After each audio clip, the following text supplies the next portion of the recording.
Hello everyone, my name is Julian. I'm here to do an album review. This time is Muse, The Second Law, their sixth studio album. Came out October 2nd, 2012. Obviously it was last week. But instead of putting a review out so quickly, I decided to really get into this album. One, because that's what good reviewers do. Two, Muse is one of my favorite bands. It's in the top 10. And they usually don't disappoint. They kind of come out with something fresh. I don't know any other band that sounds like Muse and has been able to switch their sound so much and, still maintain that originality and that spark that just, you think, oh, it's Muse. That's great. Some fans may hate how they've changed throughout time. What are we going to do? Bands change. I've, discussed that multiple times in past videos that I've done, reviews, vlogs. But, Muse is like Maroon 5, not in sound. Watch out. That's not what I mean. As in, like, changing with the times to fit, the audience of the mainstream radio or, what have you. Whatever you want to call it. But, Muse has changed, and so let's just talk about that right now. The album comes with 13 songs, and it's around 55 minutes long. What do I think from start to finish? Well, when I first heard it, obviously everybody heard the single Madness, and they heard Survival, and then they heard, the first sneak peek was Unsustainable. And while when I first heard it, I was like disgusted and afraid for the fact that Muse was going to try to do something drastic. It ended up being surprisingly very different. When the album came out, almost no tracks had real dubstep like Unsustainable, and you can't even count that as dubstep. Dubstep is definitely not what Muse has done in any track in this album. Madness has this weird, wobble to it, but it's not considered dubstep because it doesn't really change that much. The song Follow Me has this drop, but you can't really consider that dubstep either. Yeah, I guess it's some altered bass line, but it's not dubstep in any sense of the word. The closest it gets is Unsustainable, but it's just a drop, and you never hear it more than twice. So, it's all good.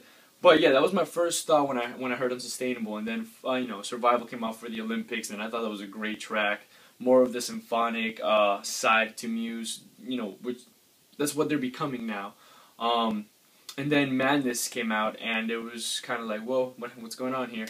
Very chill track that definitely was meant to hit all audiences, not just specific old Muse fans and, new Muse fans, but kind of like everybody, Very chill song, and it definitely grew on me, and, its build-up is slow, so it's like based on taste, you mind waiting that long into the song where it actually really comes together. It's like a journey, it starts out a couple instruments, and then it just builds up, and at the end, the full drums come in, the bass comes in, and the guitar starts rocking out.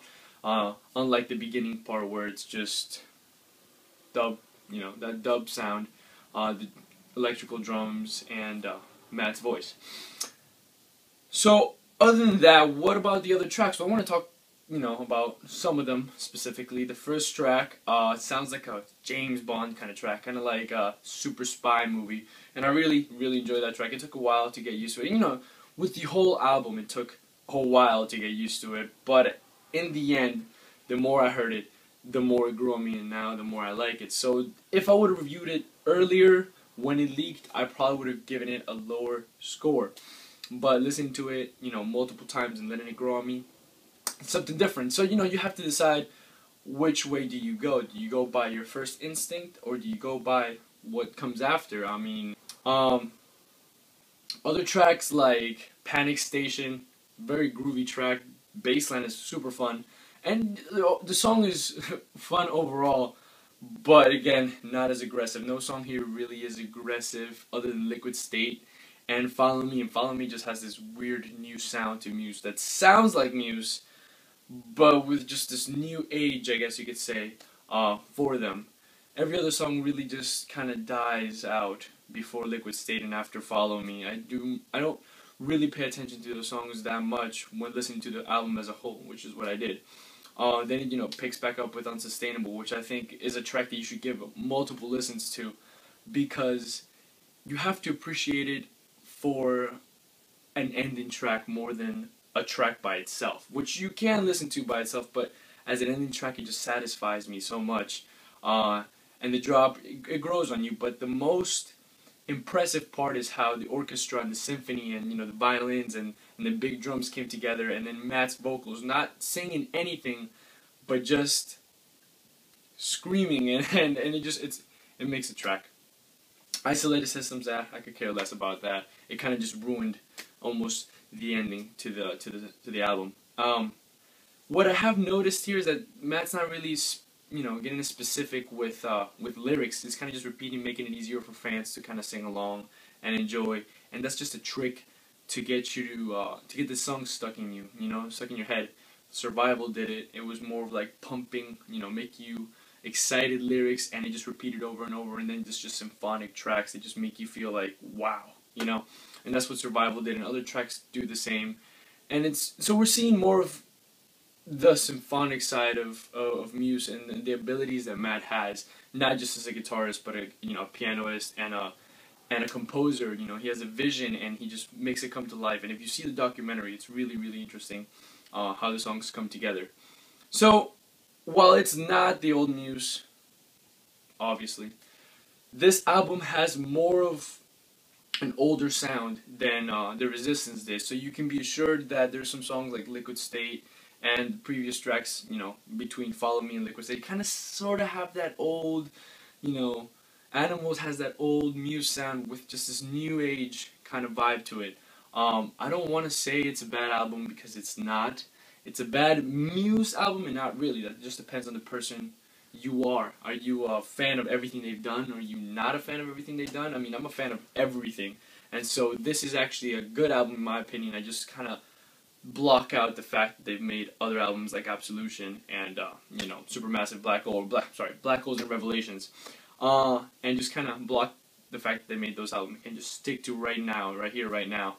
And the second Law does not disappoint. Now, I'm not going to give it a high score because it's one of my favorite bands. I'm going to be honest with you guys and give it a 7 out of 10. Because while it's a good solid album, and I like most of the tracks, and I don't hate any of the tracks, it's kind of just like, bleh, I'm expecting more from Muse. That's like the little fan inside me, And as a normal, average listener, mainstream kind of guy, I enjoyed a lot of the tracks, but not enough to pass. And I'm being harsher on my score lately because I just don't want to give out any high scores. Because then, when I do give out a high score, it just becomes something worth it, So, Muse, you guys did a great job. Watch the documentary if you haven't. I think for fans, diehard fans that like everything they do, you guys will probably hit like an 8 or a 9. But being realistic, kind of like trying to take the bias out of this review, I have to give it a 7 out of 10. And yeah, guys, thanks for watching, and stay tuned.